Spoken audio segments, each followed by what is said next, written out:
Swayam Prabha. Digital India. Educated India.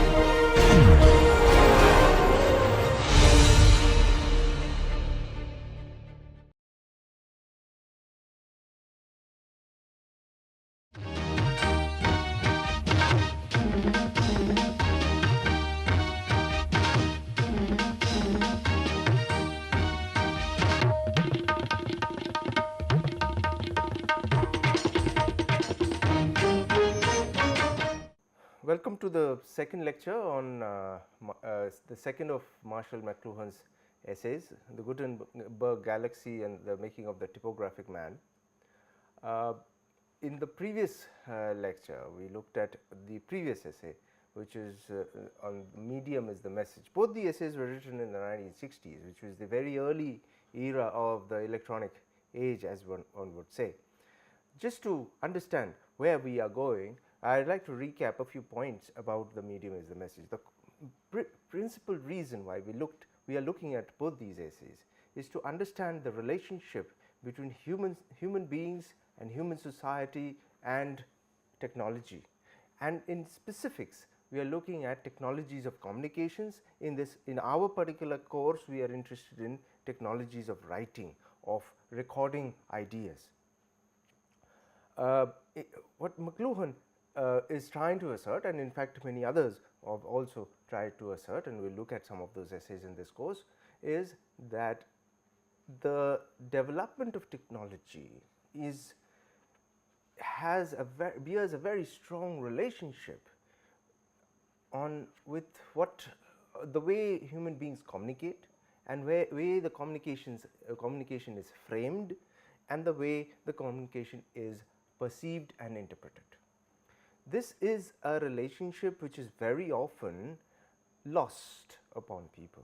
People are while sending and receiving messages through text, through speech, they concentrate on the content of what is being said, rather and not on the form or the vehicle or the medium that is being used to send the message.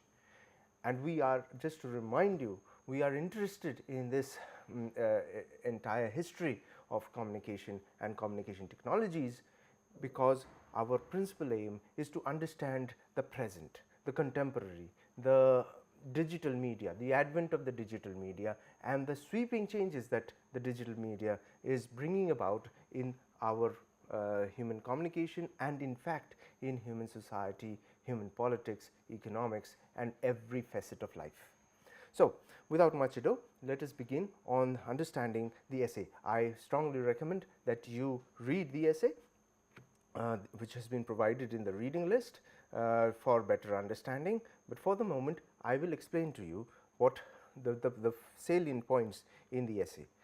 McLuhan, to begin with, acknowledges that it is still early days into the electronic age, and very crucially he identifies that another period in human history which is comparable to that of the present is that of the Elizabethan age.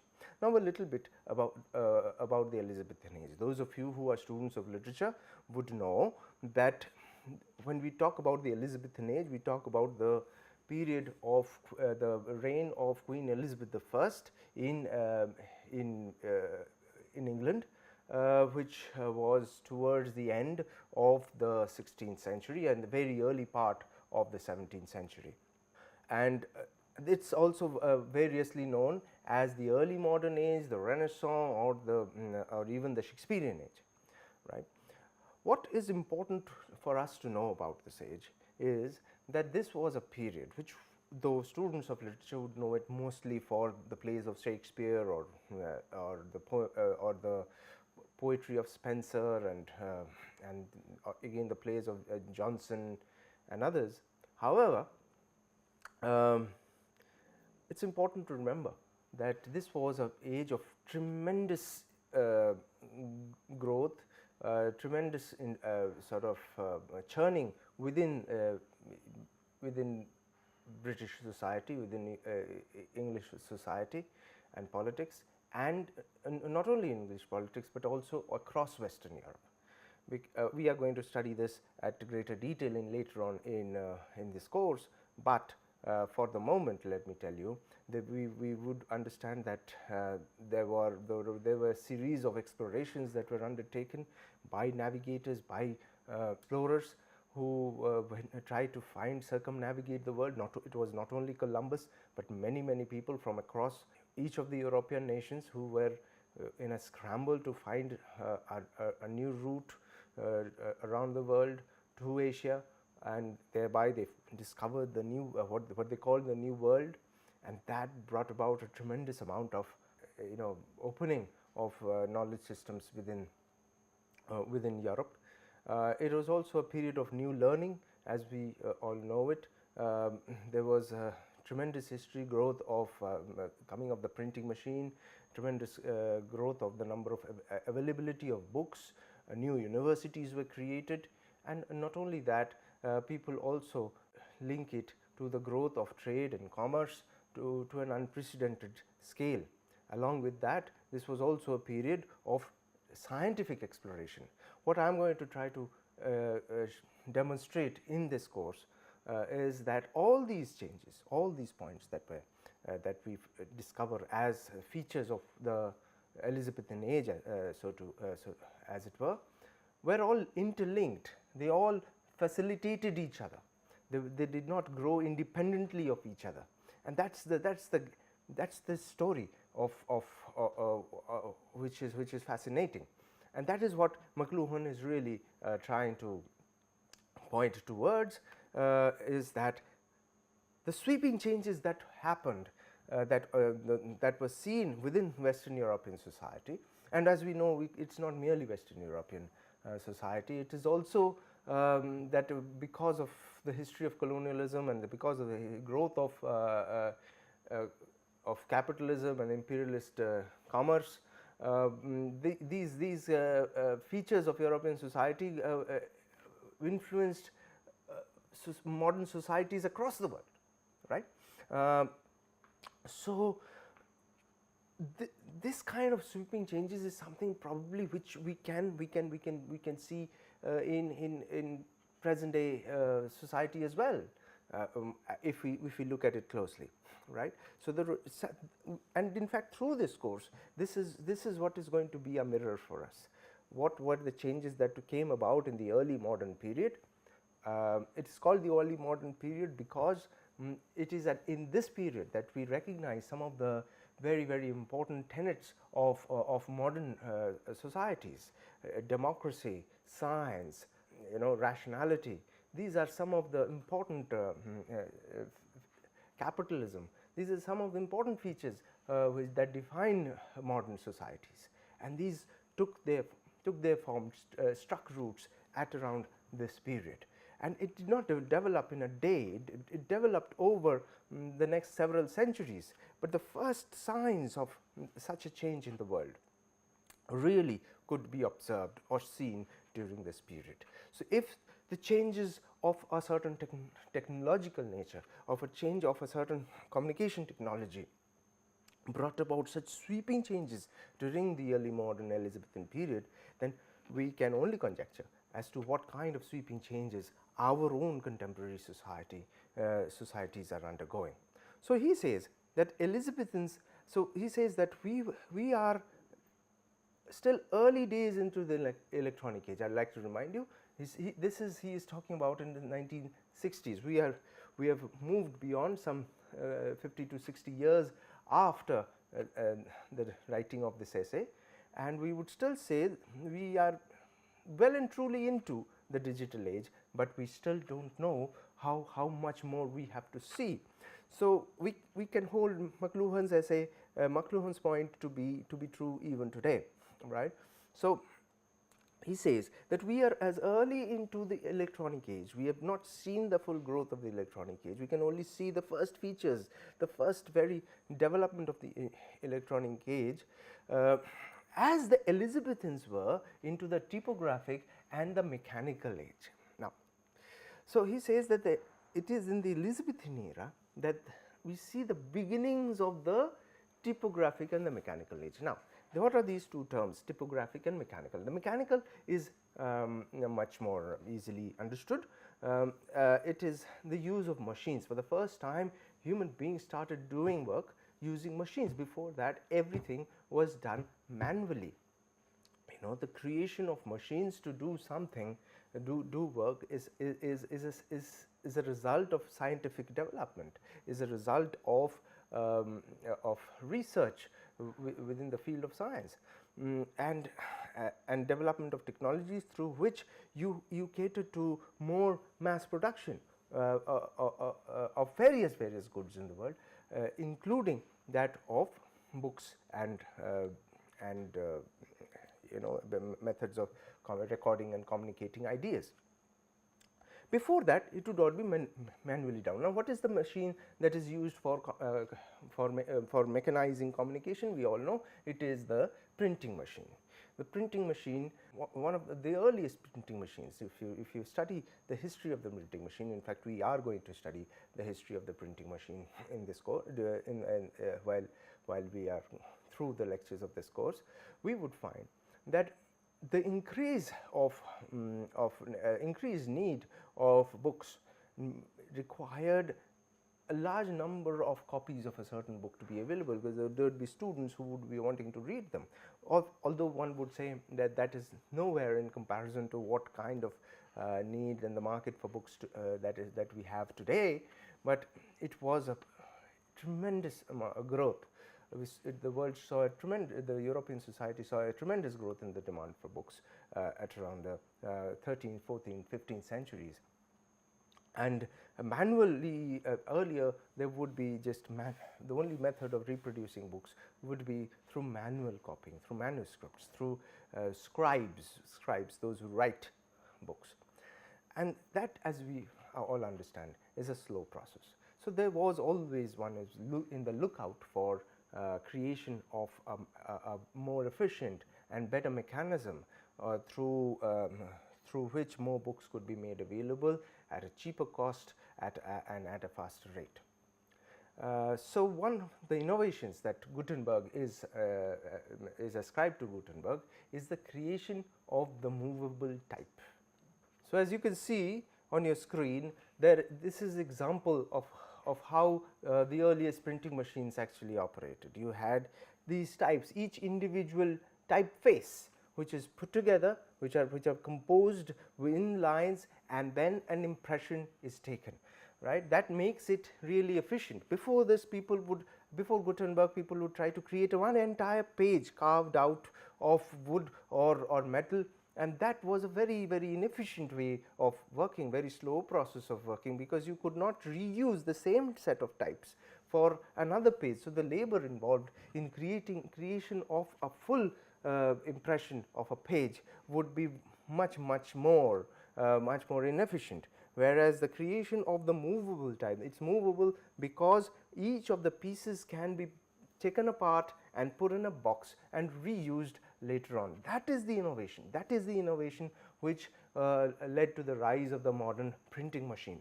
That innovation is what is defined as the creation of the typograph.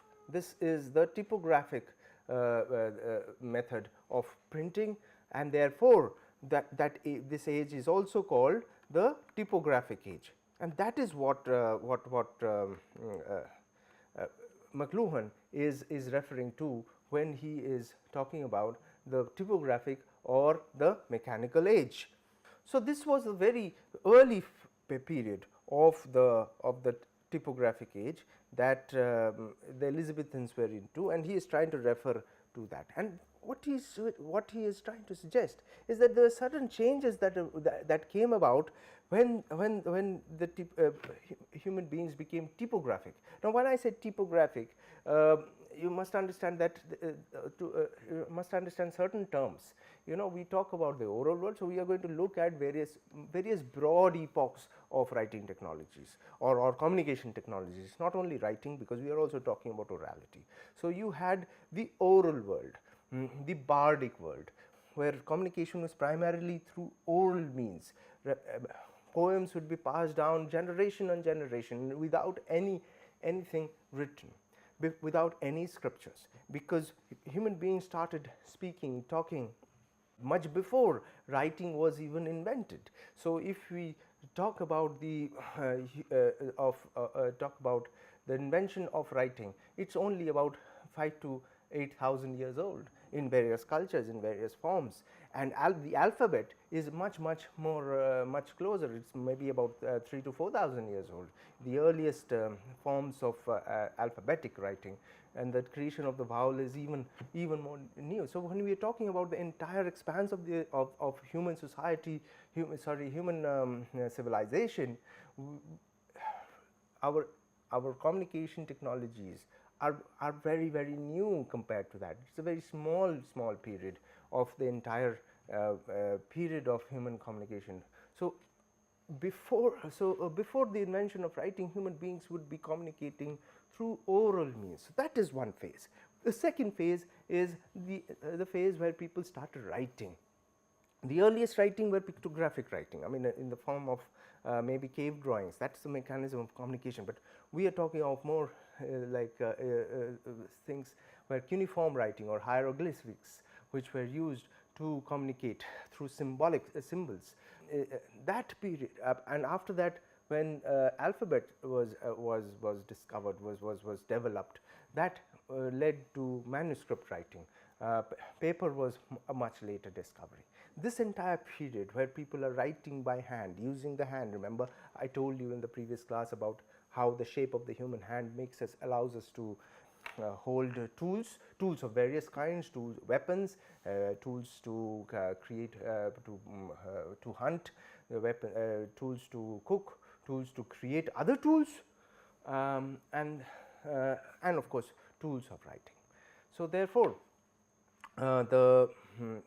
so that period where human beings are writing manually is called the chirographic age, followed by the typographic age, where people are writing using machines, using the typograph, using the movable type.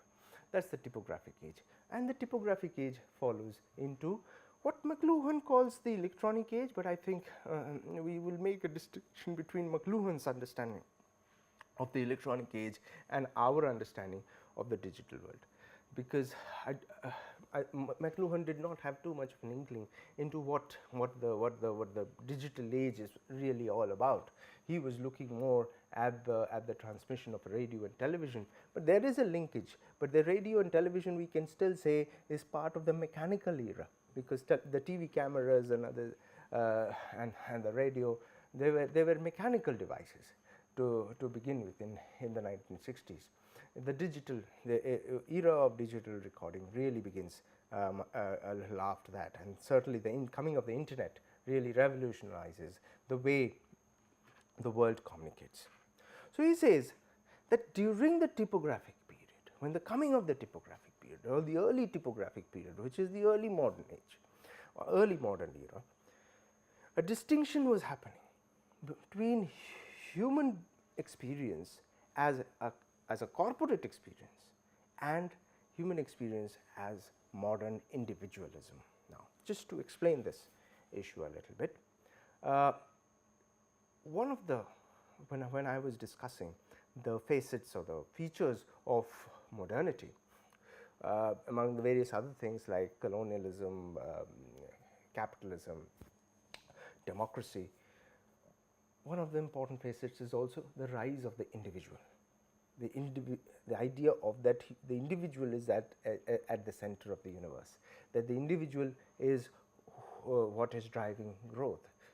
Very important, very much interlinked to the question of to the way the operations of capitalism, because it is the individual who is granted the right to property, the individual who is granted the right, who is granted the will to invest and reap profits from that investment.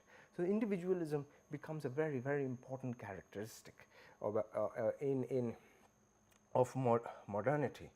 Before that, you would have more clan identities, more tribal identities, of where people would identify themselves not as separate from their clans, as part of their clans.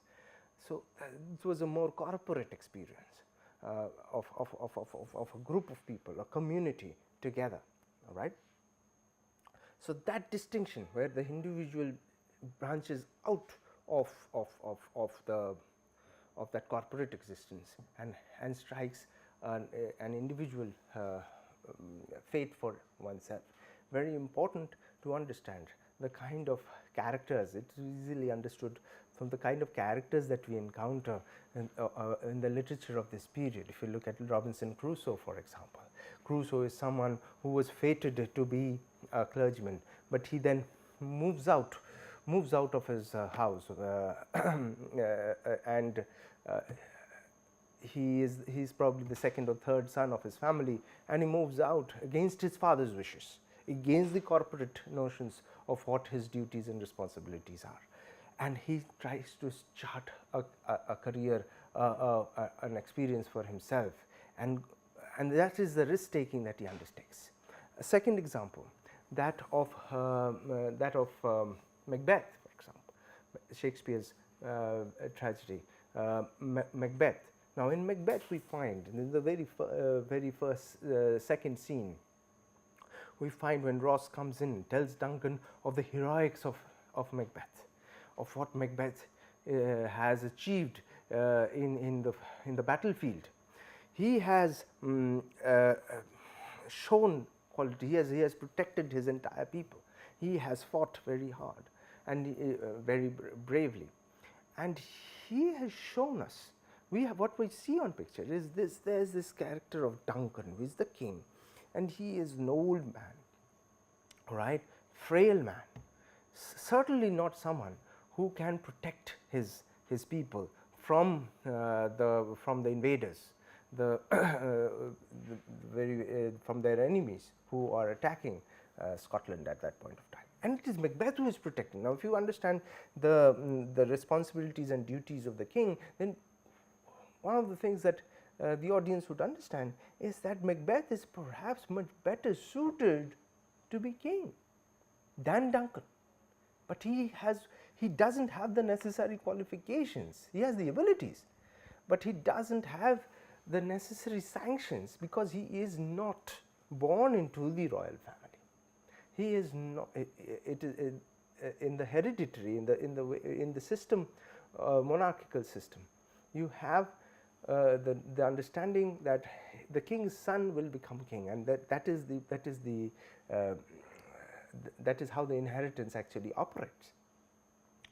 And then when Macbeth becomes king through whichever means, then the entire universe sort of conspires against him. The entire universe tries to set it right, ultimately till Malcolm becomes the king, and Macbeth is removed from the world. He has to give up his life, and then order is restored. Order as in the what is seen as proper, right? So here we see a very interesting conflict between feudal societies, this corporate experience, where there is I mean, Macbeth, though he is very capable, he has the abilities, but his fate will not be determined on the basis of his abilities, but rather on the basis of his place within that corporate world, which is that maximum of what Duncan gives to him, that he is the Thane of Cawdor, right. That is his place within the corporate experience. But Macbeth tries to branch out. Macbeth tries to move out and become that individual who goes and gets things for himself, who takes risks, who wants to achieve beyond what the fates have ordained for him, what sanction has ordained for him, what he is slated to do by birth, to have by birth. All right. So, and there are many stories within this early modern Elizabethan period where we can trace the same trajectory, of this conflict between the individual and the larger society. The society which is still very much within a corporate experience, but now we are producing these men of and primarily men. It's a very patriarchal world. So, we do not see too many women figures, though there are some exceptions, but that will probably be discussed in some other course. But you had these characters, these people who would try to live an individual life, a life, and chart their own careers, their own histories of development. So, that is something that McLuhan identifies is that which is an important facet of this period, the early modern period. And he says, on one hand you have the movement from the chirographic, the manuscript world, to the mechanical age, the typographic world, and on the other hand from the corporate experience to individual experience, right. And he is seeing a link between the two. Let us see what he further has to say. All right. So, and he looks at a series of changes that took place. It is also a period where there is a transition from natural economy or barter economy to money economy. The idea of money really starts developing. Now, you would say no, it is not only in the Elizabethan period that we had coins printed. I mean, coins were printed even much earlier in history. But the nature of money in the Elizabethan period and the nature of money before that, the nature of coins before that, the coins operated before that were very different. Earlier coins would be made of valuable metal, right, gold or silver, and the value of the coin is exactly the value of what the gold is or what the silver is, right. So, it was still, though you are functioning through coins, you are actually, it is still a barter economy. Whereas, what happens in a money economy, if you just pull out any currency, you would find there is a note from the governor of the Reserve Bank who says that I promise to pay the bearer a sum of 10 rupees or 20 rupees or 30 rupees, or sorry, there is no 30 rupees, but 50 rupees or 100 rupees or whatever, which means that note which is there, that currency note, is not worth 10 rupees till the Reserve Bank guarantees that amount. Okay. That note itself, actually that piece of paper costs much less than the 500 rupees or the 2000 rupees, the note that you see. It is the guarantee, it is the bank guarantee which is written there, that bill. That is what lends the value to that currency note. That person A knows that when I go and offer this note to person B cannot refuse because the Reserve Bank is guaranteeing it.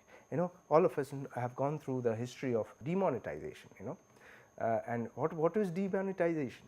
Demonetization actually is where these notes were demonetized. The Reserve Bank withdrew. He said, we had promised you that this is a 500 rupee note and this is a 1000 rupee note. We are withdrawing that promise. Today, those notes are just worth the piece of paper. It is not worth 500 rupees or 1000 rupees. That is what is the money economy, the movement from the natural economy to the money economy, because what is crucial here is the mechanization of the production of the coins and the notes, which leads to kind of a mass creation of currency. Okay. And he says that this is not simply a technical matter. This is not merely a matter of how a currency note is printed, whether it is printed out of gold or silver, but it is it talks about the social function of money, that money has a social function, it creates a social structure. This kind of an economy can only be sustained by a social structure that functions within a money economy rather than a barter economy. What does he mean by that? He means that it is only possible within modern institutions, where you have institutions which support a money economy. Very importantly, banks. Without the creation of banks, without the guarantee of these social institutions, you do not have a structure that will support a money economy. And many of these institutions, which are modern institutions, actually start coming into being at around this point of time. So, he says this is not merely a technical matter. Earlier, so if you had gold coins, for example, just understand this. If you had gold coins, and gold coins are minted by one particular kingdom, one particular place, and but you go to another kingdom, the gold value of gold still retains its value, right? Whereas in a money economy, the notes that are printed within a certain country may not hold a value in another country unless there is an exchange that is worked out, isn't it?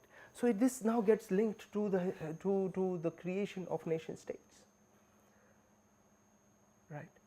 A kind of relationships between exchange states, between nation states, some kind of exchange rates and other things which are other rules and laws which govern the circulation of money. This is not true of the barter economy, right. So, this is not simply a technical matter, and just to remind you of the previous essay by McLuhan, where McLuhan talks about the technology not being merely an academic matter. Technology actually brings about, like he talks about electricity, how electricity actually changes the way human beings relate to each other and changes the nature of the human society altogether, right. So, that is what he is pointing out towards, right. Now, he also focuses on the use of the term literature. Now, he says oral literature. Now, before this you had the chirographic world, before that before the typographic there was the chirographic methods of reproduction of literature, of ideas, but previous to that you had orality. Now, we use the term oral literature. He says oral literature is a contradiction in terms, because the word literature presupposes the use of letters. It assumes verbal works, works which are written through words, through alphabet, but oral literature is something that is written. In fact, oral works did survive, were present even before the development of the alphabet. So, you cannot have oral literature, it is oral works which are something that people listen to, right. Very important to note that when we talk about the oral world, we talk about a world that is what is the idea? When we utter a certain word, let us say tree, the word tree brings in the sounds ta, ra, e. Now, this combination produces in the mind's eye the idea of what the tree is, right. There is, so it is the sound tree. This is something that we in today's world we will not be able to fathom, because the moment I say the word tree, what you think of is TREE. You do not think, the first thing that we do not think of is the tree out there. Some of us may, but we cannot not think of TREE as well, even if you think of the physical tree that is outside. So that is, so we are moving with the development of the alphabet from oral space, sound, to a visual space, that which we see, that the symbolism shifts from the oral space to the visual space. That is something that we need to keep in mind. He then goes back to the same point of previously what we saw in the previous essay, that human beings being tool making animals, and tools are an extension of sense organs. Now, when we talk about extension of sense organs, we are also talking about extension of organs which are used for communication, speech and writing and radio. These are extensions, right.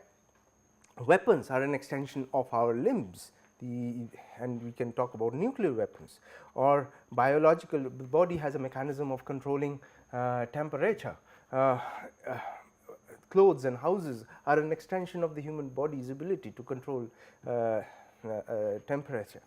Labor, the way now what happens with technology is that money is, if we look at money as a technology, money is a way of storing labor, of extending labor. I work hard, I get some money, and I can keep it for other things, right. So, I store my labor power in the form of money, or I have money, I can buy somebody else's labor power, right.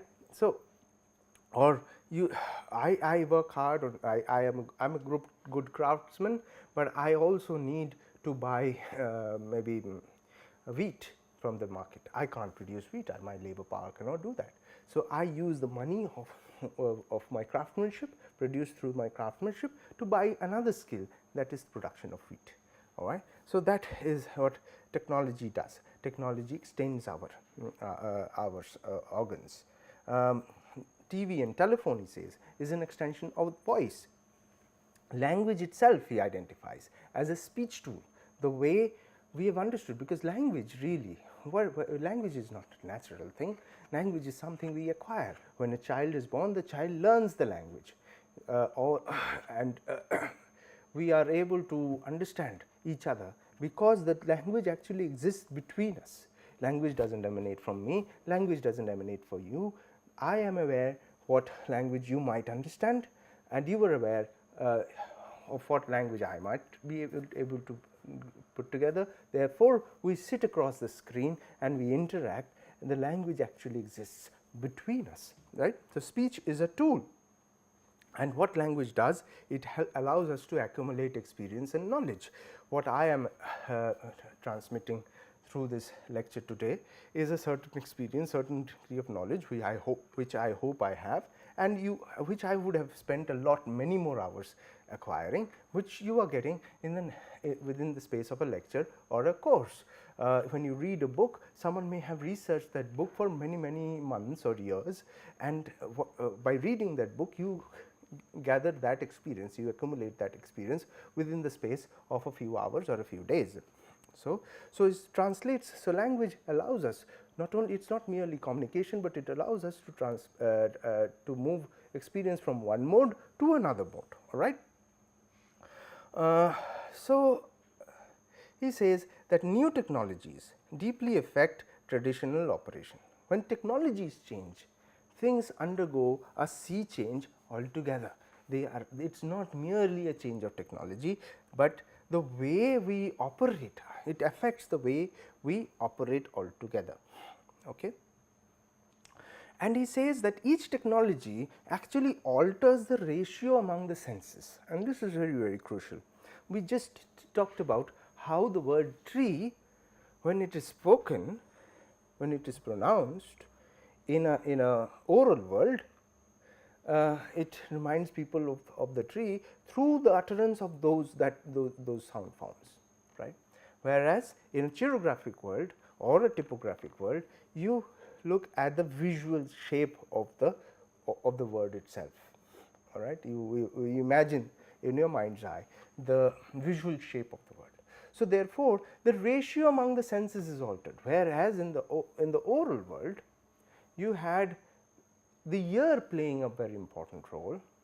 In the chirographic world or even the typographic world, the visual space plays a far more important role. In fact, with the coming of print, and in the advanced stages of the manuscript universe, had the development of silent reading, where it would not be uttered, the word would not be uttered. So, the relationship, the ratio between the ear and the eyes in the understanding of the word tree has undergone a change because of a change of technology. And typographic culture brings about a very different kind of practice. Just to give you a pointer, and we will discuss this later on when we look at things in the next few lectures, we will see how in a oral universe you can only partake of ideas or experience in the presence of the speaker. all right. Whereas, in the print universe, I write a book and it gets printed and the book travels without me. I am not required to be present there, right. Now, look at this particular lecture. If it were a live lecture, we would say at least we inhabit the same temporal sort of space. The same time we exist. I am on this side of this camera, you are on the other side of the screen, and you communicate with me. Maybe if there was a mechanism through which I could see you and it could be a two-way process, then one would say one is existing in the same time, though across various geographies.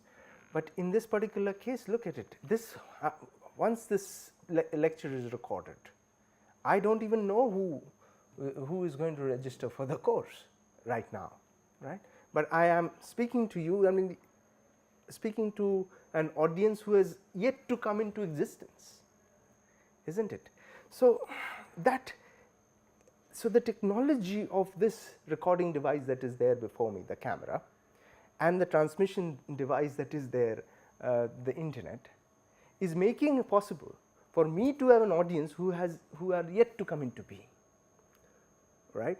So, therefore, it is a different kind, it brings in a different kind of relationship between me and you, which would not have been the case with other kinds of technology. Suppose I had put all these ideas in the form of a textbook. The textbook would behave very differently from the way in a textbook you would not see me. You would not see me moving my hands around, you would not see me, you would not hear my voice, you would not see me moving my lips.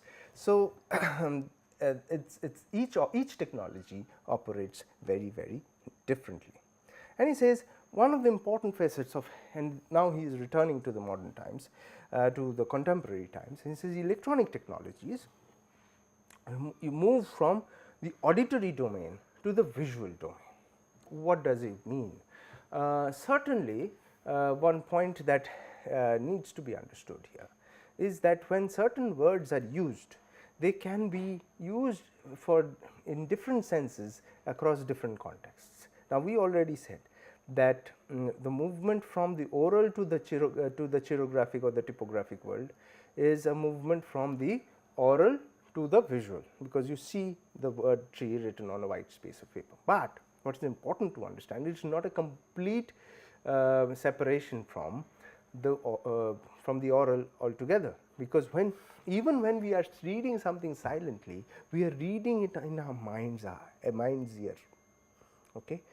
We are actually reading it out silently. We are voicing those words as if we are speaking. So, it is oral. But when you are seeing something on a television screen, you are not, when we are looking at a painting or we are watching cinema or a television, then it is part of it is not an articulation of a silent reading, it is purely visual. There could be an image on the screen which is purely visual, like imagine for example, the distinction between this image and what you are seeing here. Here, because there are text in this one, because there is text written on it, you would be reading and articulating it in your mind. All right. Part of it is all the tree, the mind mapping, which is purely visual, but because there is text on it, you will see it. But if it is another image, a painting, then it is visual, because you are not reading it out, you are not articulating the sound of it in your mind. So, that is what he is saying, that the electronic medium moves to the visual. He is talking about television here, right. And then he makes a very crucial point, which he is going to elaborate in some time. Says, contrary to what commonsensically you would say, he says that the electronic world actually places and this world actually places the Western world at a disadvantage over what he calls within quotation marks, of course, backward countries, because backward countries is something he relates to the oral universe, the distinction between the oral universe and the print universe. Why he says that is something that we are going to come to in a moment. All right. Let us not discuss that right now, because we are going to discuss it at greater length in a little while. All right. So, let us move to the next part of the discussion, which is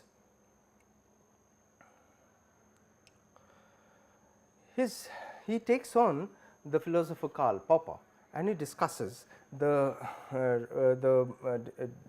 distinction between tribal societies, and that is the distinction between modern societies and tribal societies. This is, tribal societies are closed societies and modern societies are open societies.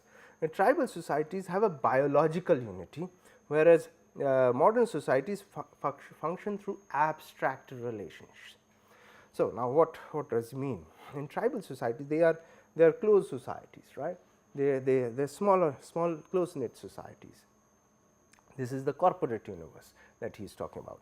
They have a biological unit. People live together. People see each other. Like, it is not like across a camera. It is not across a screen. You actually see your teacher. You live in the same space, right? So, that is what he means by biological unit. People are born together, they die together. It is not merely the relationship between teacher and student in your university or in your school, for example. You go to a school, the teacher comes there to work, and the teacher goes away and you go away.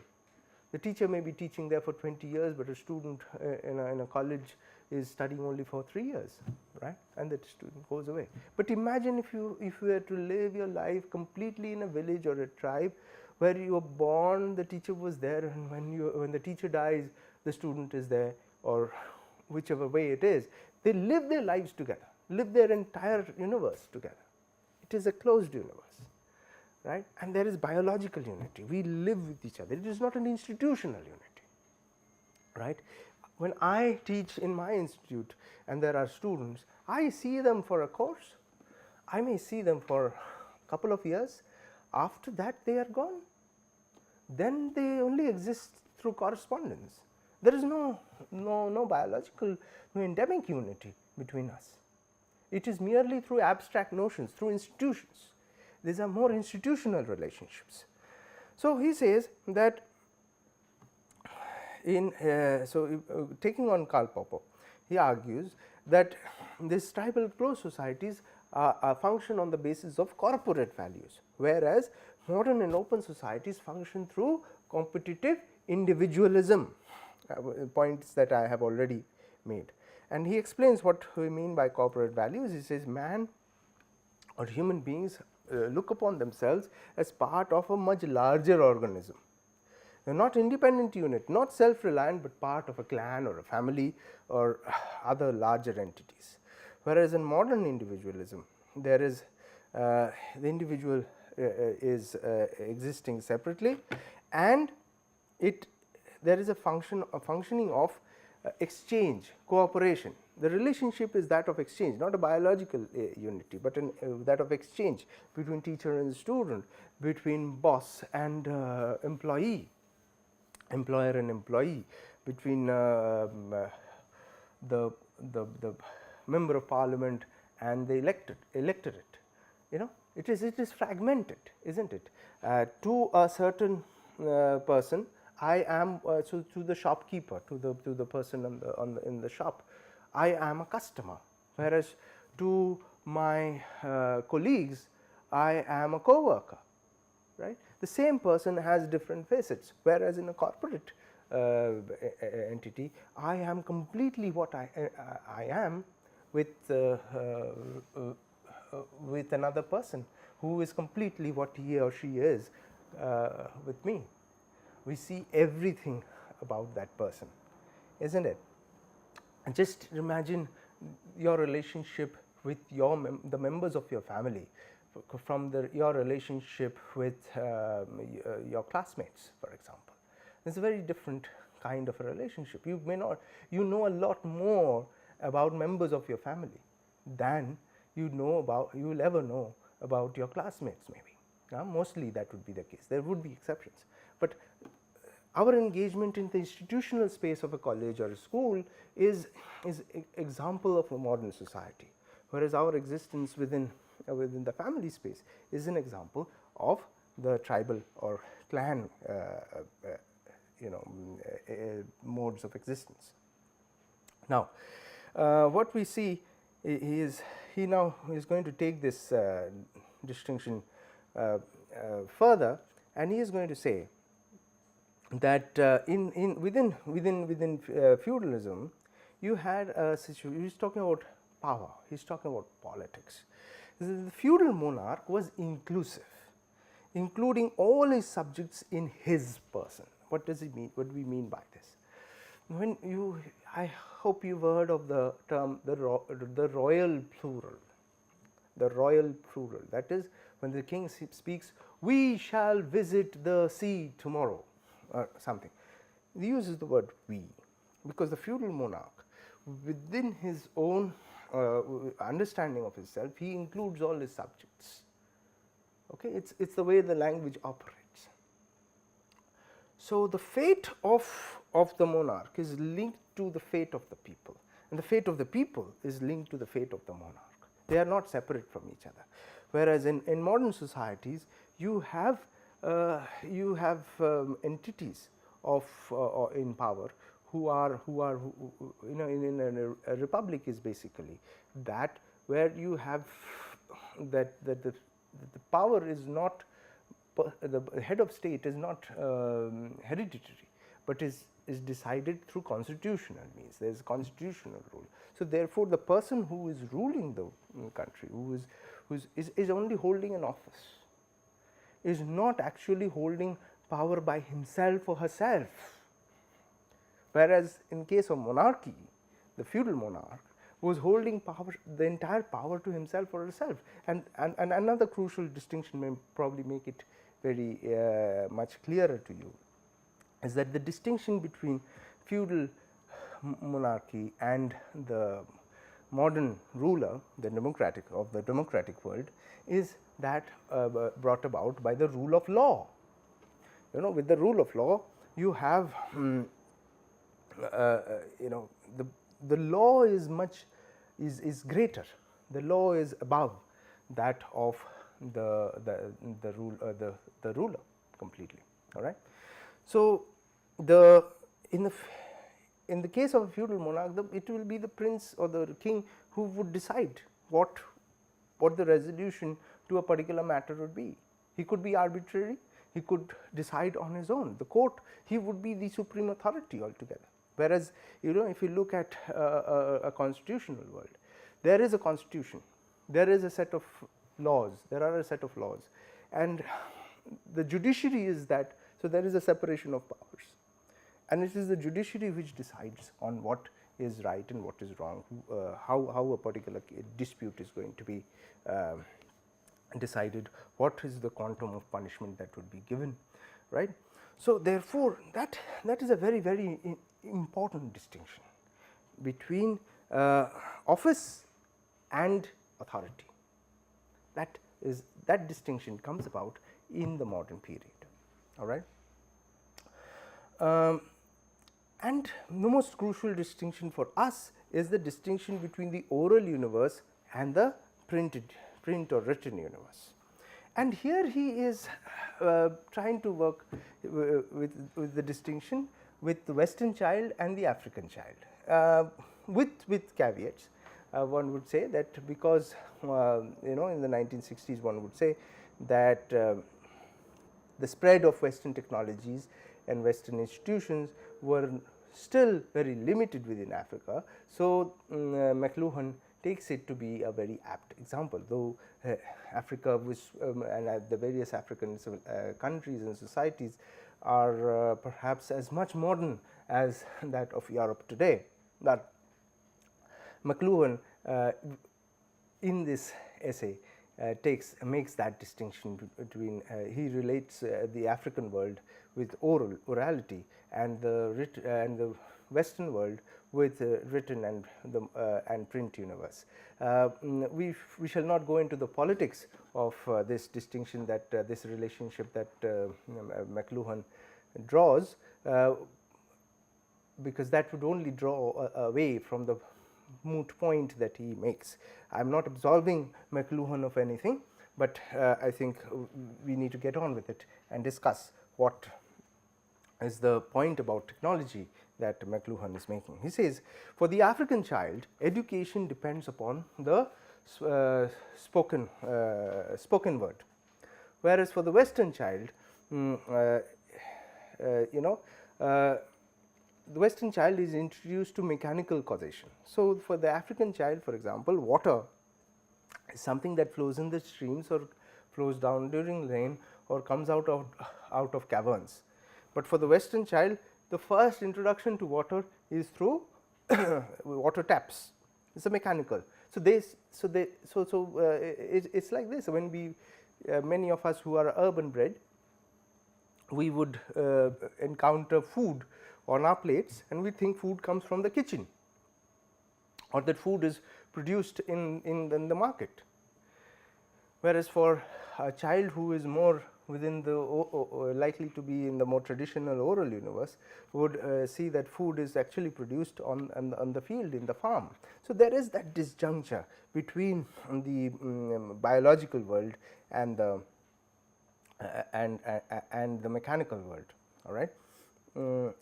So in the oral universe, the concept of literary property did not exist.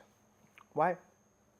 Because when I come and tell you a story, I am not bothered about whether I have written the story or not, because you want to listen to a story told by me.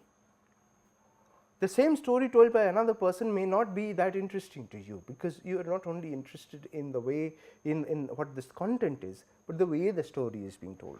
So the concept of literary property actually did not exist, and this actually continued into the manuscript domain, as he says, because even when manuscripts were principally produced in order as a mnemonic tool, as a way to help the orator remember the next line or the next sentence or the next idea. And you have this even today in our societies, where there would be a manuscript which would be read out during various rituals. And the priest would read out from a certain book or something, but it is actually orated. Imagine people who are reading the Hanuman Chalisa, for example. It's not to be merely read in the mind. When even though without actually uttering a sound, people are supposed to read it. So that is a practice of the early manuscript world, where manuscripts were merely a way to remember things, and they come into existence only in the utterance of it. And what happens in this, as I said, that when somebody is speaking, what is carried with it is not merely the words or the meaning of the words, but also the meaning of the gestures, the expressions. When someone is telling you a story, the way their mannerisms are, that conveys a lot of sense into what the audience understands. All right. So the belief, and this is a universe in a world where the belief resides in what is heard and what is said.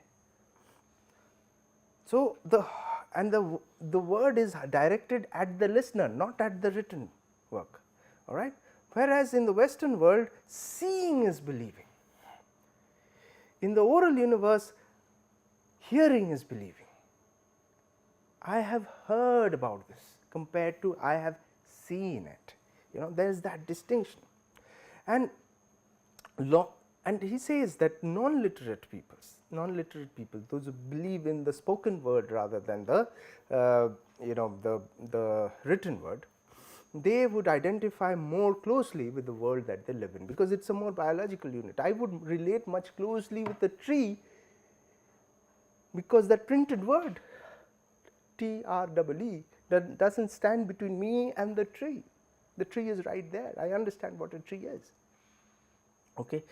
And he takes on a few more examples. Like for example, he says that in Russia, which was at that point of time largely an oral world, spying was not through the eye, but through the ear. People would hear things. People evidence would be on the basis of whether you have heard him say so. Whereas, if in modern mechanisms of spying, people will take photographs or photocopies which would be passed around. So, you need some visual evidence of everything, but early days of Russian espionage, spying was primarily through whether you hear something across the wall. That is something that is very important. All right. So, I think we can stop there for today, and we will take on the rest of the essay in the next lecture.